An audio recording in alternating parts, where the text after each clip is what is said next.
abbiamo come centralità il tema relativo alla pastorizia. Procediamo in questo modo, ci siamo organizzati così.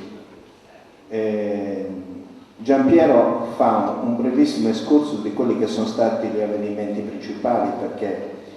Giampiero è anche una persona che ha seguito ed è stato presente fisicamente a ogni passaggio. Poi sentiamo Francesco per una sua, considerazione.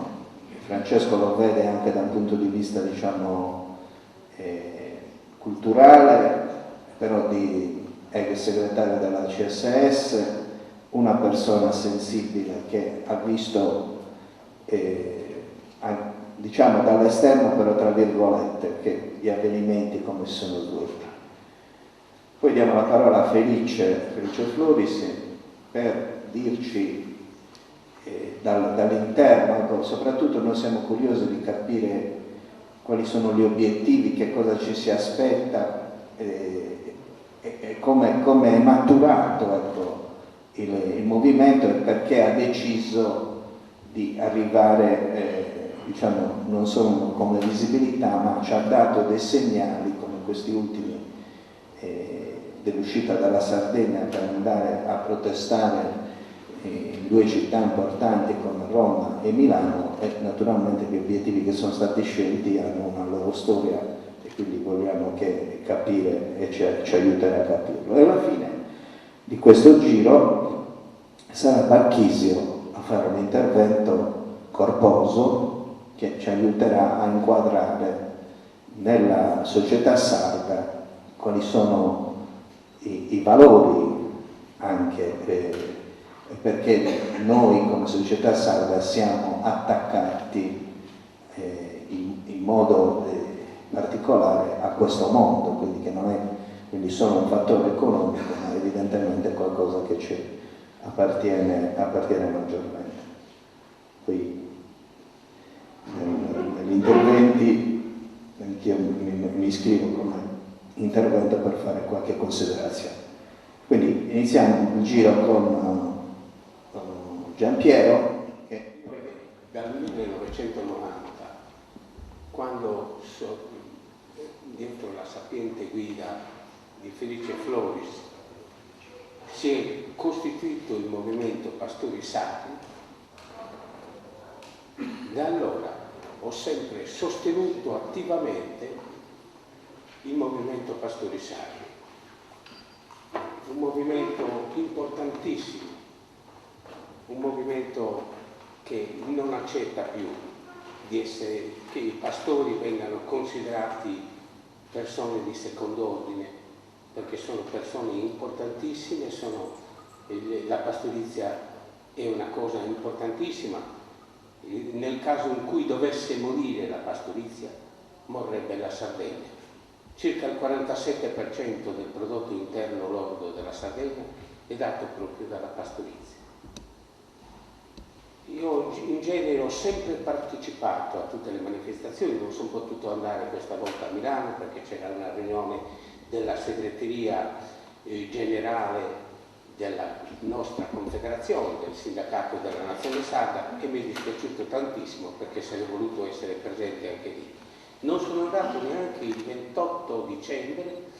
a Civitavecchia, dove non sarei mancato perché purtroppo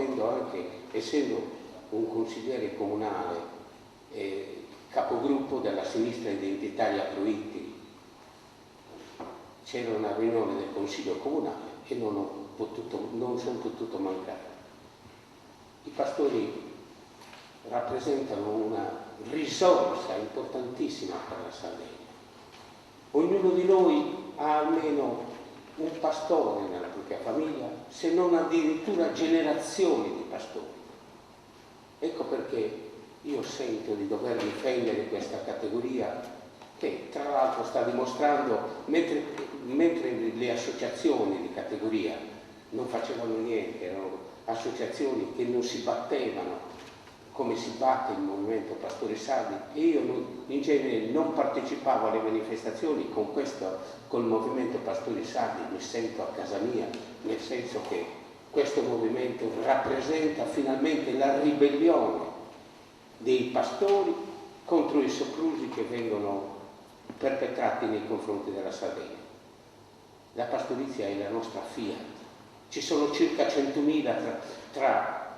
pastori, dipendenti, pastori, familiari, eccetera, che vivono dalla pastorizia. E quindi noi possiamo lasciare morire la pastorizia, ma manco per soldi. Quando fanno elemosina ai pastori, dicono che è assistenzialismo. Quando danno i soldi alla Fiat, viceversa sono incentivi alla produzione.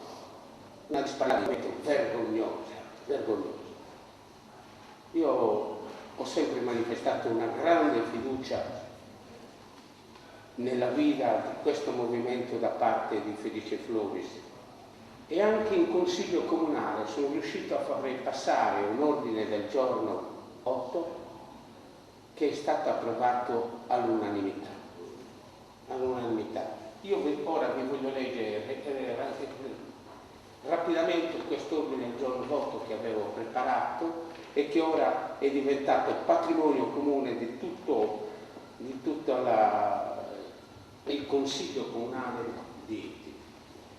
Il documento era questo: il Consiglio Comunale di Ittiri, riunito in seduta straordinaria nella giornata di giovedì 30 settembre 2010. Questo ordine del giorno è rimasto a dormire sino al mese di novembre, perché purtroppo non è stato portato in discussione. Allora, preso atto della grave crisi economica che sta attraversando l'intero comparto agropastorale dell'isola e della nostra città in particolare, che vanta circa 60.000 capi ovini, crisi che nel corso di quest'anno ha raggiunto livelli davvero allarmanti, assume una posizione di deciso sostegno all'attuale vertenza pastori e allevatori ittiresi e sardi in generale, cui va la sua ferma e convinta solidarietà. Tenuto conto che tale situazione di grave disagio è determinata principalmente dalla mancata giusta remunerazione dei prodotti dell'agricoltura e della pastorizia e dall'andamento dei prezzi delle materie prime, mangime, foraggi, concimi, eccetera, auspica a sostegno dei pastori e lavoratori e allevatori sardi un intervento congiunto del governo italiano, della Giunta e del Consiglio regionale, nonché un impegno specifico della provincia di Sassari affinché vengano assunti provvedimenti urgenti ed adeguati per contrastare nel modo migliore possibile la crisi del settore al fine di tutelare le aziende. Chiede inoltre a tutte le forze politiche di riporre la massima attenzione non solo ai problemi dell'agro, dell'allevamento e della pastorizia, ma anche e soprattutto di dichiarare lo stato di crisi del settore, attuando tutte le misure necessarie a tutelare le aziende da eventuali fallimenti. Tali misure dovrebbero essere prese di concerto con il movimento Pastori Sardi, così come avviene con le altre organizzazioni sindacali, di accelerare la spendita delle risorse contenute nelle misure del piano di sviluppo rurale 2007-2013, di recepire le norme per la costituzione di distretti rurali quali strumento di sviluppo armonico del territorio in grado di incidere e valorizzare tutte le risorse in esso presenti. Di stipulare con la tesoreria regionale un accordo che garantisca l'accesso al credito di esercizio a tasso agevolato prima dell'inizio dell'annata agraria, al fine di consentire alle imprese di sostenere gli investimenti di inizio campagna agraria,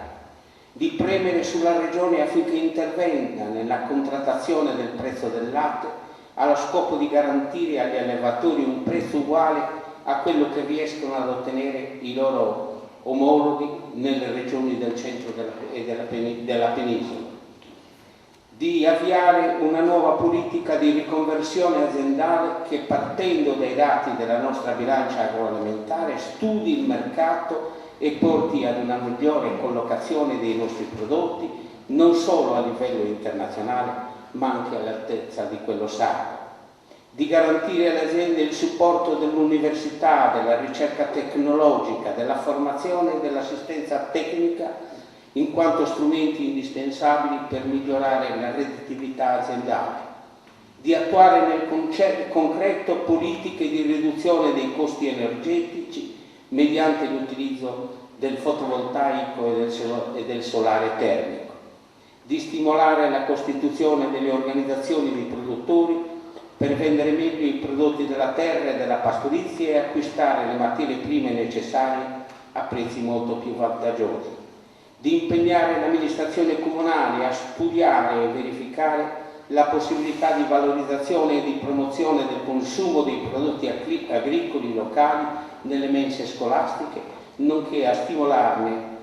l'utilizzo nelle strutture comunali e alberghiere in attuazione della legge regionale numero 1 2010 e a sperimentare la vendita diretta attuando la filiera corta. Di impegnare altresì l'amministrazione comunale a riaprire e rilanciare il mattatoio dopo averne recuperato la struttura e di affidarne la gestione ad una cooperativa di macellazione e commercializzazione da costituirsi appositamente al fine di determinare un calo del costo delle carni sul mercato locale e di eliminare i disagi cui vanno incontro gli allevatori sardi ogni qualvolta hanno necessità di procedere alla macellazione di parte del loro bestiame.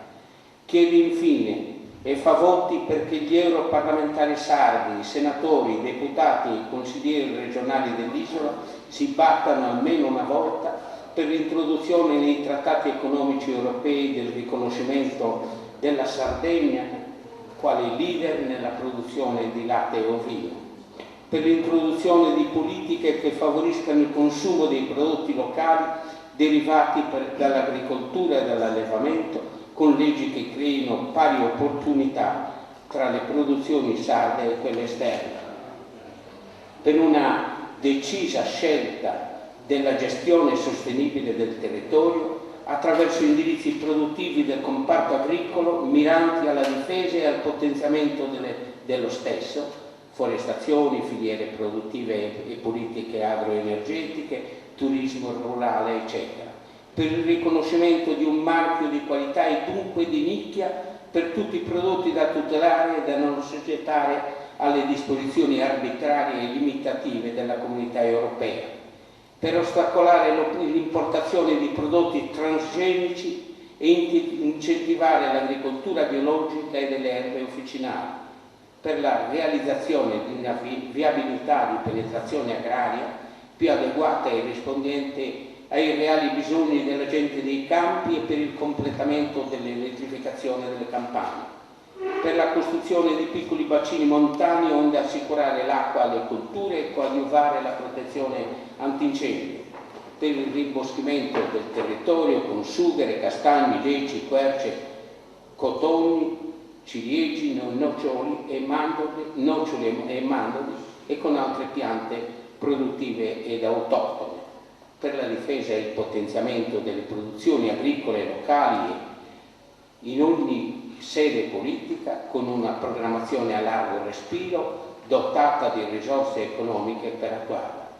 per riaffermare l'importanza dei pastori nell'economia e nella cultura del popolo sardo e per restituire loro un giusto riconoscimento del loro prodotto. Il Consiglio Comunale di Itili auspica infine l'unità di tutto il mondo rurale sardo intorno al movimento Pastori Sardi e agli altri sindacati di categoria e decide di partecipare a tutte le eventuali altre manifestazioni regionali di rivendicazione e di protesta che dovessero tenere in Sardegna, a Cagliari o nell'isola o a Bruxelles, compatibilmente con i propri impegni istituzionali, non tanto per condividere le piattaforme delle singole organizzazioni sindacali o del movimento spontaneo dei lavoratori del settore, quanto per sostenere la lotta e le giuste rivendicazioni dei pastori e degli allevatori sacri. Questo è il documento che ho fatto approvare all'unanimità dal Consiglio Comunale di